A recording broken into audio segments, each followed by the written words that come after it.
आज का जो स्ट्रेटजी है बहुत ही इंटरेस्टिंग है। इसके लिए सबसे पहले हम इंडिकेटर सेक्शन में जाएंगे और यहाँ पर हम लिखेंगे, इसको थोड़ा सा ध्यान से देखिएगा, एडेप्टिव जी स्कोर। इतना याद रखिएगा, एडेप्टिव जी स्कोर ऑसिलेटर।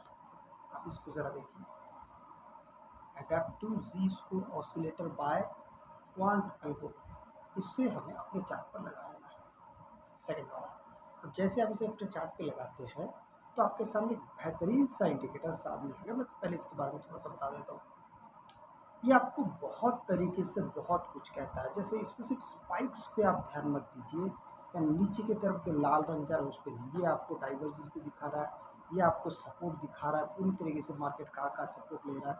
ये आपको रेजिस्टेंस भी दिखा रहा है कि मार्केट का रेजिस्टेंस कहाँ बन सकता है, वगैरह वगैरह वगैरह। इसी के साथ अब हम और एक इंडिकेटर का सहारा लेके, उसका नाम भी थोड़ा ध्यान से देखिएगा, थोड़ा सा विचित्र है, BZST। आप जिस इतना ही लिखेंगे ना, देखिए आपने बस इतना ही लिख दिया BZST, आपके सामने ये वाला एक इंडिकेटर आ गया है। ये सिंगल इंडिकेटर आएगा, बैंड जिगजैग ट्रेंड फॉलोअर। ठीक है, BZSTV, इसे हमको सिलेक्ट कर लेना है। अब इसके ये बहुत थोड़ा मैसेज दिख रहा है, इसके हम सेटिंग्स में जाएंगे। सेटिंग्स में जाने के बाद इनपुट्स में जाइए, यहाँ पे 20 लिखा हुआ है, 20 को वैसे ही रहने दीजिए। स्टाइल में जाइए, जितने भी चेक है अपर लोअर, इसको सब के सब अनचेक कर दीजिए। बस रखना किसे, उस पर ध्यान दीजिए। फोर्स ट्रेंड हो या combined trend, current direction, allow entry, अब रखना किसे है उतना समझ लीजिए। पेन लेवल्स और लाइंस इसे रखना है। इसके नीचे की भी जितने सबको बंद कर देना। चलिए हमने बंद कर दिया। अब देखिए थोड़ा सा और साफ सुथरा हो गया। या फिर जो फालतू लाइंस ट्रेंड वगैरह ये सब अब कुछ नहीं है। अब अब बारी आती है, हम कैसे समझेंगे कि हमारे लिए एंट्री पॉइंट सबसे अच्छा क्या है और कहाँ पे हमें एंट्री नहीं लेनी। ये दोनों बातों को हम यहाँ पे समझने की कोशिश करेंगे। आइए, सबसे पहले तो आपको यहाँ पे दो बातों का ध्यान रखना है। कौन कौन सी बातें? सिग्नल्स तो बेशुमार है, यहाँ पे भी सिग्नल है, यहाँ पे भी है, यहाँ पे भी है, इससे पहले भी है, बहुत सारा है। हमें ध्यान रखना है कि जिस जगह पे मार्केट अपना सर उठाता है इस लाइन के ऊपर, मैं उसको थोड़ा बड़ा करके दिखाता हूँ। यहाँ पे जरा देखिए, रेजिस्टेंस है। जैसे मार्केट यहाँ पे ओवरबॉट होता है या नीचे आप देख रहे हैं, जैसे ओवरशूट होता है लाइन के नीचे आता है, ग्रीन लाइन के नीचे और रेड लाइन के ऊपर, ये जब पहुंचेगा उसके बाद हम अपना दूसरा देखेंगे प्राइस एक्शन।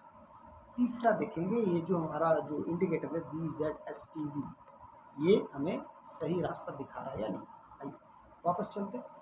अब जैसे वापस आते तो यहाँ पे सबसे पहले हमें यहाँ पे दिखाई देता है कि ये एक, यहाँ पे मार्केट ने अपना काम जरूर किया है। कहाँ पे? इस जगह पे ध्यान से देखेंगे तो सिर उठाया है यहाँ पे रेजिस्टेंस के ऊपर जाके, मतलब मार्केट ओवरबॉट सिचुएशन पे है। अब हम इसके नज़दीक चलते हैं। नज़दीक जब हम जाते हैं तो अब हमें यहाँ पे दिख रहा है कि यहाँ पे दो लगातार ग्रीन कैंडल्स बने हैं। यहाँ पे देखिए, ये भी ग्रीन कैंडल है, ये भी ग्रीन कैंडल है, यहाँ पे ये दोनों भी ग्रीन है। हालांकि ये दोनों अब ओवरबॉट पोजीशन पे चला गया, तो अब हमें वेट करना है कि मार्केट, हालांकि आपको यहाँ पे सिग्नल मिल रहा है, लेकिन हम वेट करेंगे कि प्राइस एक्शन भी बने। तो अब दोनों कैंडल को देखते हैं तो ये भी रेड है और ये भी रेड है और एक के नीचे एक बंद हुआ है।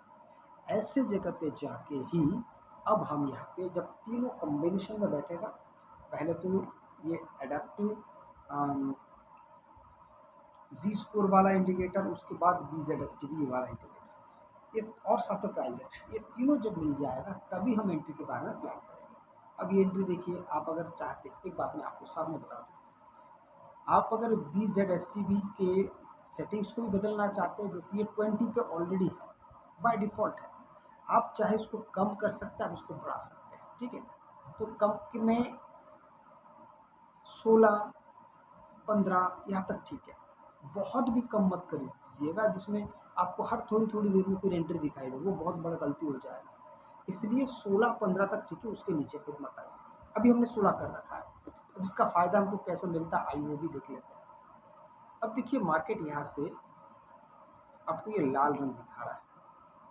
ठीक है, ये लाल रंग दिखा रहा है, मार्केट यहाँ से नीचे नीचे की तरफ जा रहा है। एक मिनट, इसको थोड़ा सा ऊपर ले लेते हैं। हाँ, अभी मार्केट यहाँ से नीचे की तरफ बार बार जा रहा है, यहाँ पे यहाँ से मार्केट आपके नीचे की तरफ चला जाए। लेकिन यहाँ पे एक अच्छी बात क्या है कि आपको ट्रेंड भी साथ में दिखाई दे रहा है। कैसे? ये रेड है, पूरा रेड बना हुआ है। हो सकता है ये वाला जो इंडिकेटर है, मतलब मैं इसकी बात कर रहा हूँ, इसकी बात कर, हो सकता है इसने यहीं पे सिग्नल दिया होगा, क्योंकि यहाँ पे भी ओवरसोल्ड आपको दिखाई दे रहा है, यहाँ पे भी मार्केट नीचे करके। लेकिन आपको कौन से कैंडल पे जाके रिएक्ट करना है पहले एक बार वो भी समझ लीजिए। देखिए, इसको मैं थोड़ा सा बड़ा कर देता हूँ। जब इस प्रकार से मार्केट जब इस प्रकार से नीचे चला आता है, इसको अगर आप ध्यान से देखते हैं, ये लाइन है, इसके नीचे जब मार्केट चला आता है तभी जाके आपको विचार करना पड़ेगा कि अब यहाँ से प्राइस रिवर्स हो सकता है। ठीक है, उसके बाद ही ये संभव है।